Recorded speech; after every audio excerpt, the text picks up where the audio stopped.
Alright, I guess I'm going to record a little bit of Cards and Castles. We'll see how this goes. Let's begin here. The problem that I'm running into at this point um, is finding opponents is really the big issue. I'm ranked 4 right now. These are decks that I've built. I guess I'll go over that more in detail. Some of the good ones anyway. At this point, I'm just kind of cover my collection. Just kind of go over it a little bit. Show the stuff that I have. My collection score is top on the Android market right now.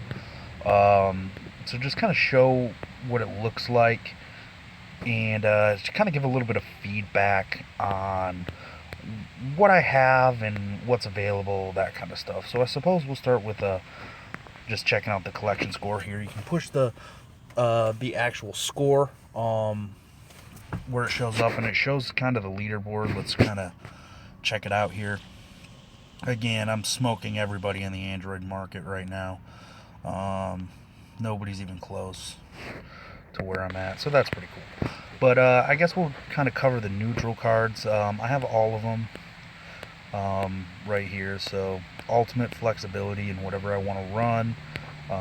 Just to kind of do a quick tutorial on what cards are good and what cards are bad. Pillar of Annoyance is awful. It doesn't even draw a card anymore, so it's totally worthless. Rat, again, can potentially be useful, but for the most part is just awful. Stat line sucks. Don't waste a deck slot on this card. Archer, it's got some cool features. You can buff it up and it become a real pest, but it's lacking in attack power. It's only got 3 health, 1 attack. I mean, it's not really going to do anything unless you buff it, and at that point, you're kind of wasting a bunch of resources on a card that's not really going to be all that useful for you. Followed up Peasant Militia. It's good in swarms. We'll cover that in a little bit. That's your generic 1-drop unit. If you're going to run a 1-drop, I'd run this guy. Yeah, probably not. I'd probably run Soulless Lantern. But, yeah, I don't run 1-drops ever. Soulless Lantern, it's a 3-2. It'll trade with a Peasant Militia as well as a Rat King. The 3 damage is a little bit better, and the difference between 3 health and 2 health based on Peasant Militia, not really that useful. I'd go with the attack. If you're going to go with a 1-drop, you're generally playing an aggro strategy anyway. And Soulless Lantern would be the way to go, but again, I don't play 1-drops ever, so ignore.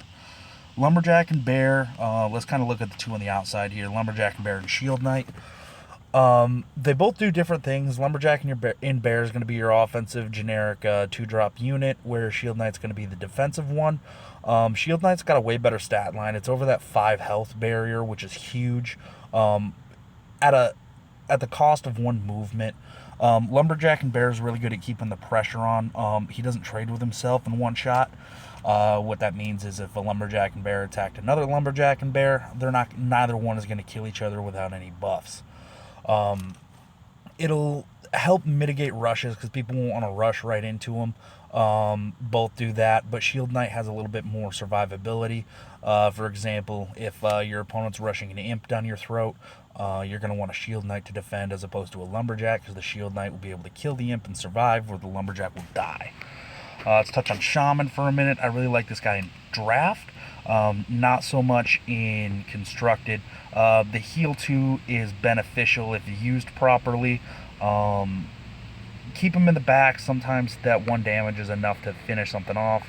At range, it can be useful, but it's really the healing, just keeping your guys alive. In Construction, he's awful, but in Tournament, I generally like to have 1 Shaman, just to kind of sustain my units a little bit better.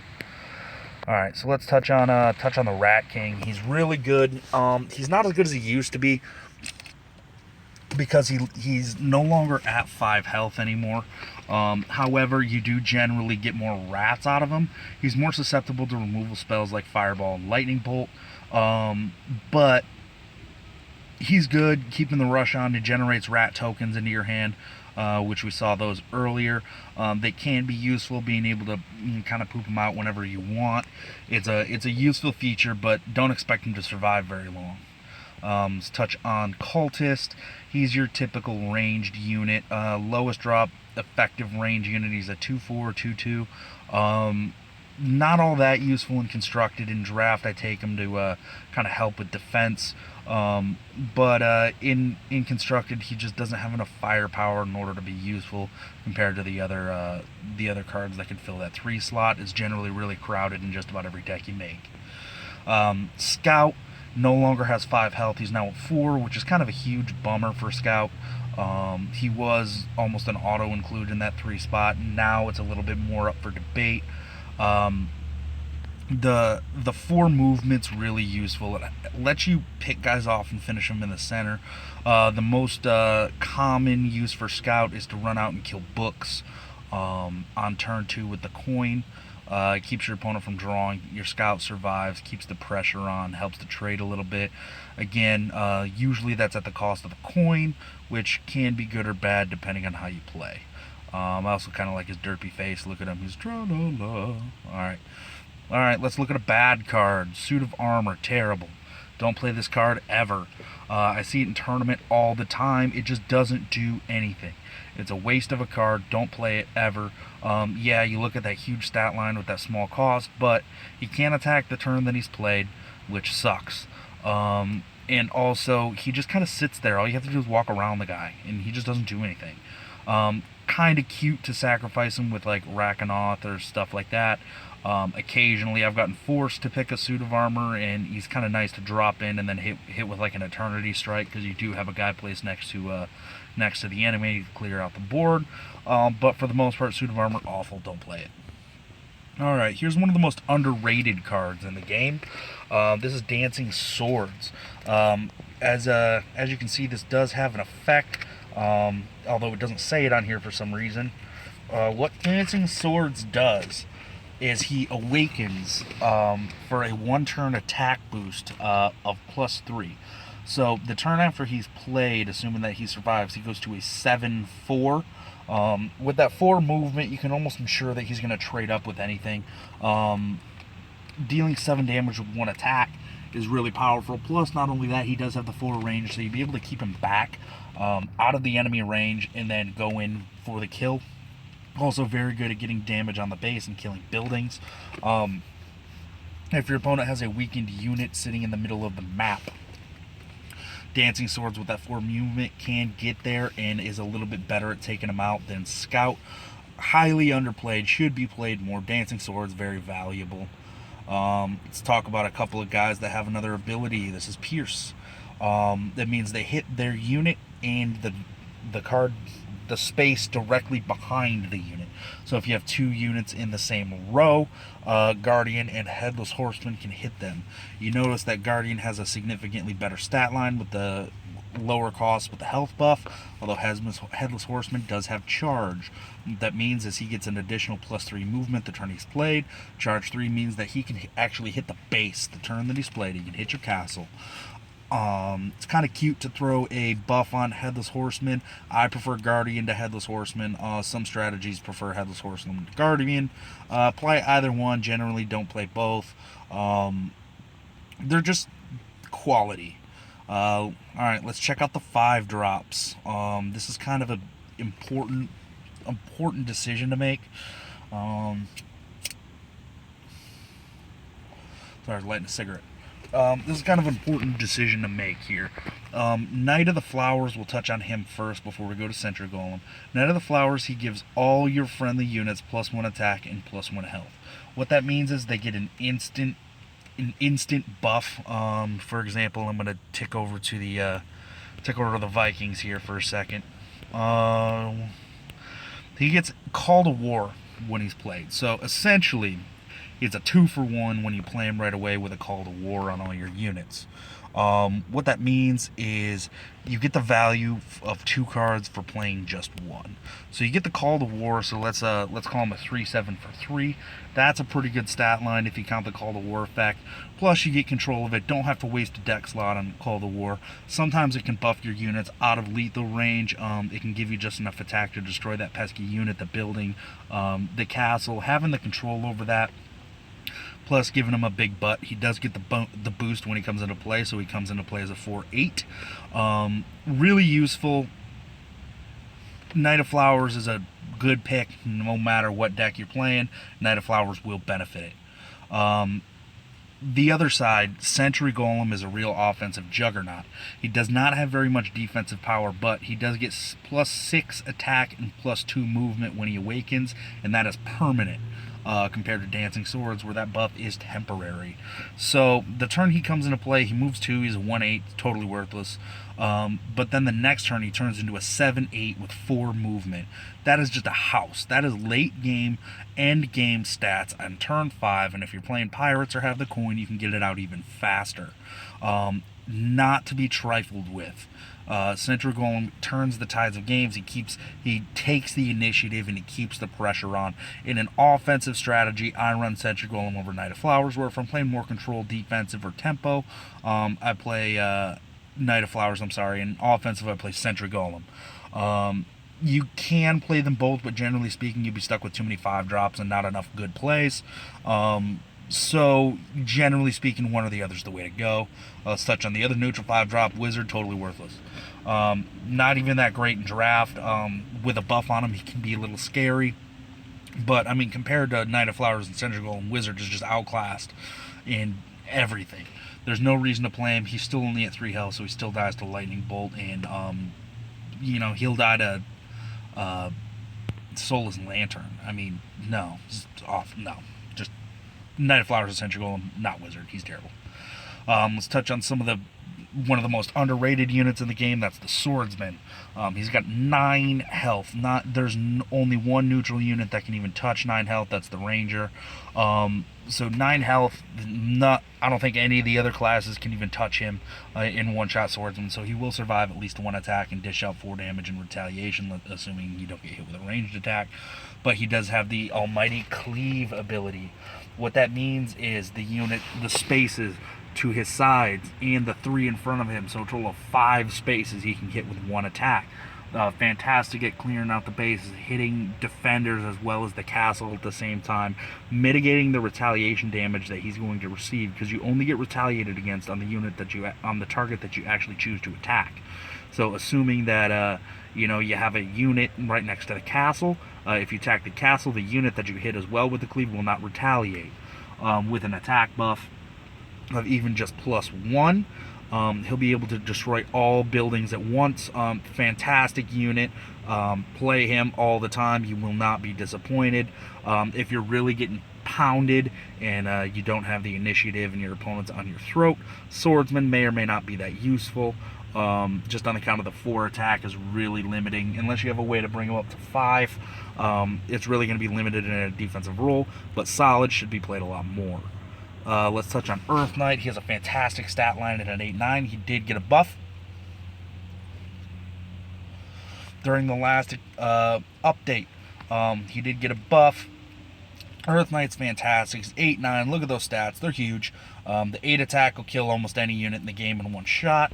Although he does only have 2 movement, he generally doesn't see constructed play, and I don't know why.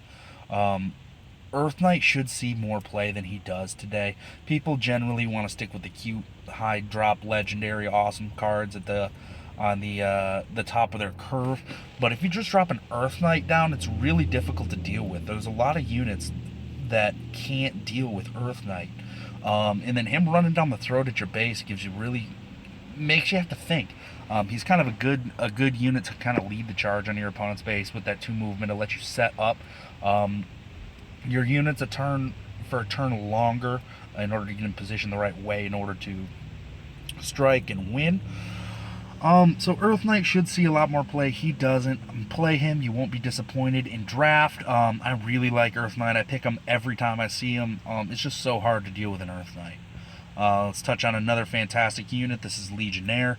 He's a 6/10 with Pierce. Look at that 10 defense. Even the Ranger can't touch 10. 10 health. So Legionnaire will survive at least one attack from your opponent. No spells can touch him unless they are hard removal, like murder.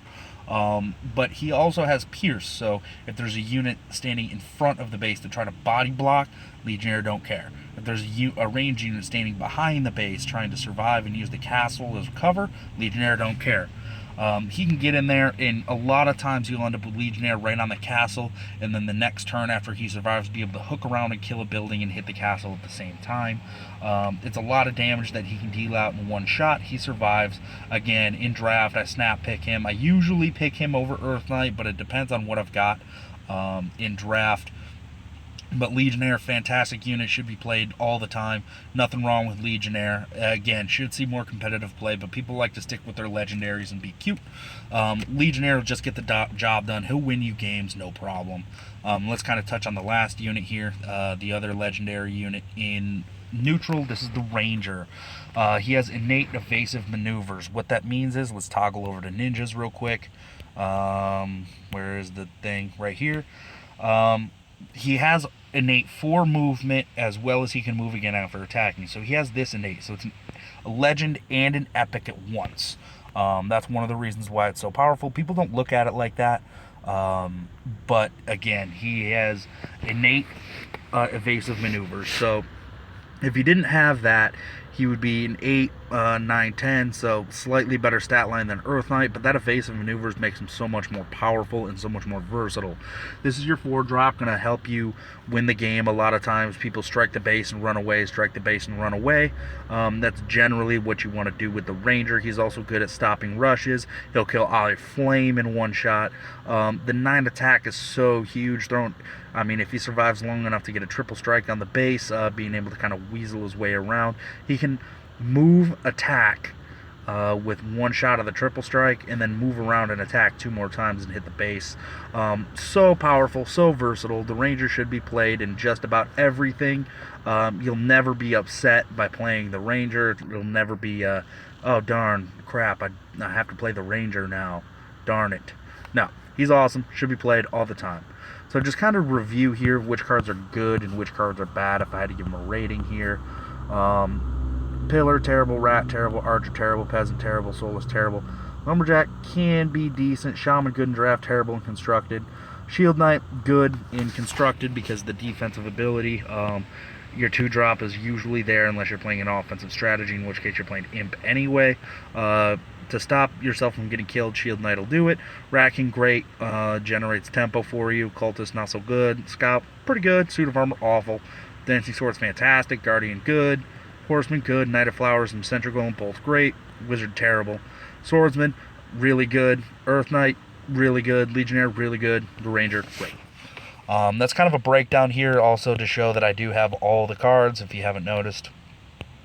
I have all the neutrals. Let's check out the foils. I also have all foil neutrals as well, including foil Rat King, foil Knight of Flowers, foil Central Golem, foil the Ranger right there as well. That's kind of a brief breakdown on the neutral cards, the way that I look at them. Comment a little bit, let me know if I should go faster or slower. Again, this is just a test video, just to see if I can actually get this to work, upload it, and just kind of show what's going on and how things work a little bit, what the interactions are. If I find that this works, I'll do the beginner videos that I was kind of showing on the forum. I'll do these in video format and kind of link them to my YouTube account, so then people can actually watch them and kind of see what I'm doing at the same time as, you know, what I'm saying, and kind of give a little bit better examples. Again, these are the cards, just the neutral unit breakdown. So again, all the cards, everything. I am missing a couple of cards, but not in neutral. So let me know what you think. Thanks.